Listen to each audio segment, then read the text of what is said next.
When President Ibrahim Traore of Burkina Faso stood before his parliament in early 2025 and announced that his country would release 1 million chickens into the wild, even his closest advisors struggled to contain their disbelief.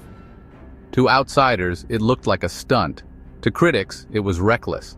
International journalists rushed to brand it a bizarre gamble from a young leader desperate to make headlines. But Traoré was unmoved. This is not chaos, this is strategy. A nation under siege, Burkina Faso, had been facing a mounting ecological disaster. Swarms of desert locusts darkened the skies, devouring sorghum, millet, and maize in terrifying waves. Caterpillars stripped green fields bare overnight.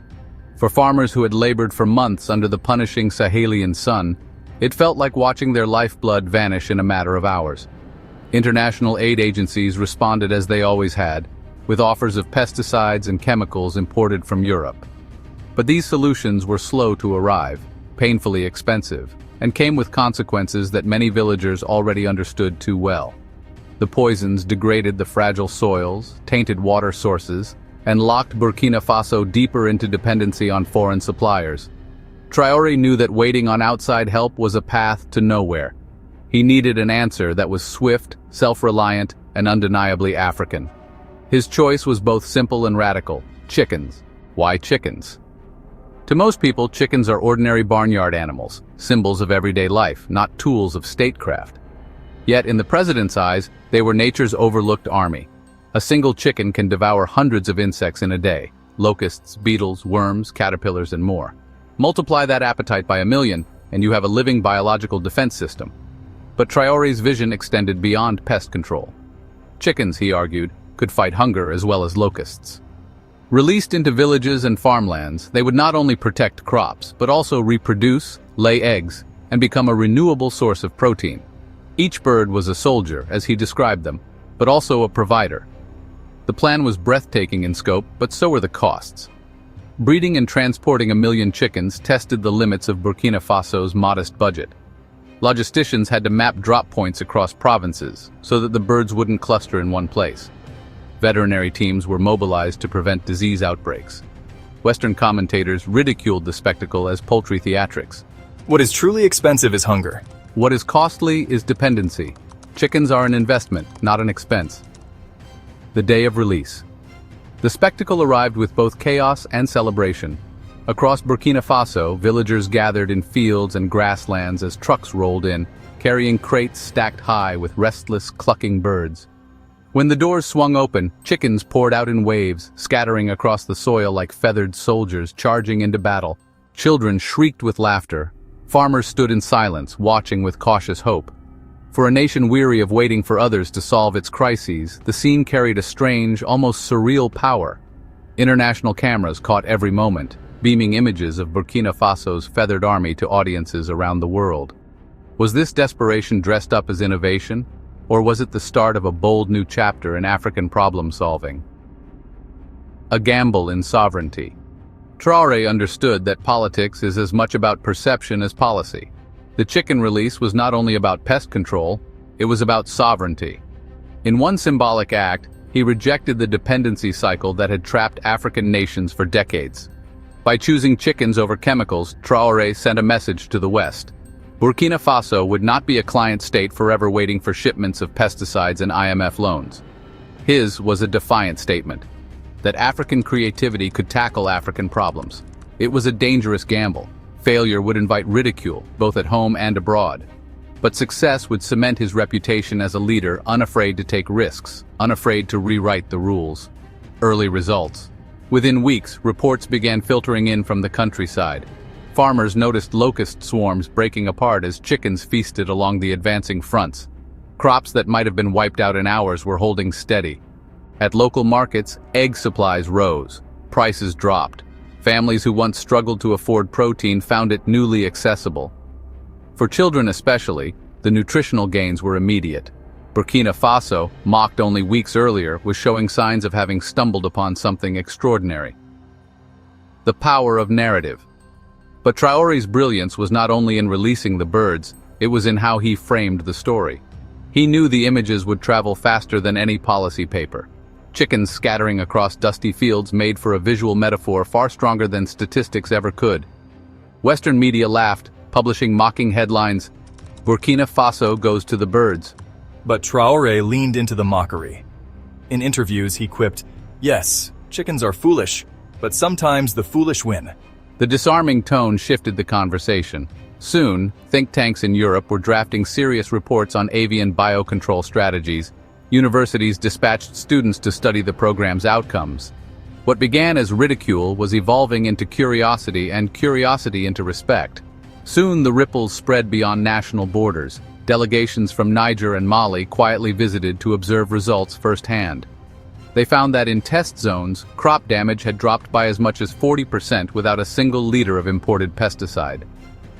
The idea, once dismissed as eccentric, was being whispered about as a potential regional export. Chickens were no longer only Burkina Faso's army, they were becoming Africa's. When the first crates of chickens were emptied into Burkina Faso's fields, the world laughed. To many, it was a poor nation's eccentric attempt at innovation, destined to fail under the harsh Sahelian sun. Yet in the weeks that followed, something unexpected began to unfold. The laughter grew quieter, replaced by a different tone, curiosity. President Ibrahim Traore understood that ridicule could be powerful. Western newspapers had run mocking headlines like "Chickens against locusts, Africa's new folly." Instead of defending himself angrily, he leaned into the absurdity with a disarming smile. "Yes," he said in one interview, "chickens are foolish. But sometimes the foolish win." This rhetorical move worked like a trap. The very journalists who mocked him now found themselves returning to the story, intrigued by early reports of reduced pest damage and surging egg supplies. Within months, think tanks in Europe were writing papers about avian biocontrol strategies, and university students were flying to Ouagadougou to study the phenomenon firsthand. What had begun as satire was quickly turning into scholarship. Inside Burkina Faso, the story was even more transformative. For decades, rural farmers had felt abandoned by distant leaders and smothered by dependency on foreign solutions. But this time, they saw a president betting boldly on them. In radio interviews across the countryside, "No one has ever fought locusts with chickens." "But if it is our chickens, then it is our solution." That phrase, "our solution," became a rallying cry. Chickens gave farmers more than pest control. They gave them agency. Families began breeding and trading birds, creating new cycles of income. Women, who traditionally managed small-scale poultry, gained new opportunities in roadside markets, selling eggs and hens. Instead of spending scarce cash on imported pesticides, communities invested in feed, coops, and simple veterinary care. Money circulated locally, not siphoned away to chemical suppliers overseas. Eggs became more abundant and affordable, particularly helping children who had long suffered from protein deficiencies. Nutrition improved almost overnight. The countryside buzzed with energy. For once, farmers weren't waiting for international shipments. They were feeding themselves. Traoré knew this wasn't just biology, it was politics. By channeling distribution through local councils instead of distant ministries, he gave communities a sense of ownership and reduced accusations of favoritism. He also mandated that at least 30% of the released chickens go to women-led households. The opposition struggled to counter him, but each time they criticized it, they were drowned out by testimonies from farmers who said their fields had been saved, or mothers who said their children now ate eggs daily. The chickens had become politically untouchable. In one bold stroke, Traoré had strengthened his base among rural communities, the very backbone of Burkina Faso's population. Beyond Burkina Faso's borders, neighboring states took notice. Mali and Niger, themselves struggling with locust infestations, sent observers to study the outcomes. What they found was striking. In zones where chickens were active, crop losses fell by up to 40% compared to control areas. And all of this had been achieved without a single liter of imported pesticide. Delegations returned home with reports that quietly challenged the old dependency model. If Burkina Faso could control plagues with birds instead of chemicals, why couldn't others? For the first time in years, a poor, landlocked nation was exporting not goods, but ideas. The financial numbers began to shift as well. By the end of the first season, Burkina Faso's Ministry of Agriculture estimated that reduced pest damage had saved nearly $70 million worth of grain, more than offsetting the initial costs of procuring and distributing the birds. The savings stabilized food prices. Families were no longer forced to sell livestock just to buy grain at inflated rates. Local poultry industries boomed as farmers bred surplus birds for trade. Small hatcheries sprang up in rural towns, feeding an economy that had once been entirely dependent on foreign imports. Eggs, once considered a luxury in many households, became commonplace. Street vendors sold boiled eggs at affordable prices. Women added egg-based meals to their roadside stalls. School feeding programs incorporated them, cutting child malnutrition rates. The West struggled to keep up with the shifting narrative. European think tanks published warnings about disease risks and ecological imbalances, but Traoré countered with transparency, inviting African universities to conduct independent studies. Their findings showed that chickens, when managed properly, posed little ecological threat and, in fact, boosted biodiversity by controlling insect populations naturally. At international conferences, he framed the chicken release as proof that Burkina Faso was not trapped in dependency. The West brings chemicals, China brings machinery, but Africa brings life, he told one audience. We will not choose dependency, we will choose creativity. That line echoed across African capitals, especially among younger generations eager to see leaders break from the binary of East versus West. Traoré seized the momentum to push through broader agricultural reforms. Subsidies were announced for poultry feed made from local grains, creating a feedback loop.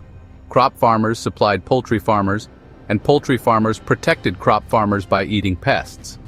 Veterinary training programs expanded into rural areas, professionalizing animal care and reducing disease losses. Partnerships with Brazil and China introduced hybrid models of integrated pest management, blending chickens with modern technologies.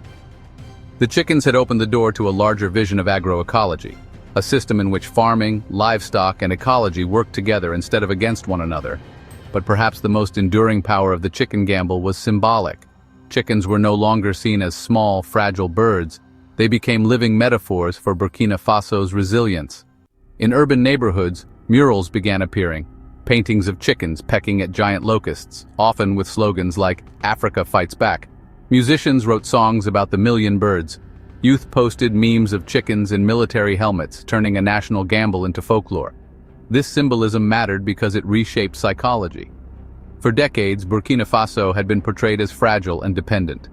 Now, citizens saw themselves as inventive, capable, and independent. Chickens had become a story of dignity. By the time Traoré stood at the African Union summit, the world was listening more carefully. A nation that can defend itself against locusts with chickens, he declared, can defend itself against poverty with courage. Delegates erupted in applause. They weren't applauding chickens alone, but the deeper message: sovereignty comes from innovation, not imitation. Burkina Faso, once ridiculed as a marginal state, had positioned itself at the center of a continental conversation. Chickens were no longer just birds. They were messengers of a new African confidence.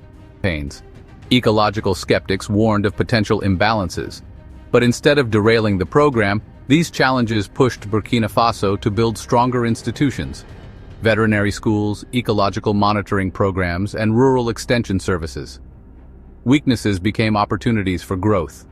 By the time Traoré addressed the United Nations General Assembly, his words carried global weight.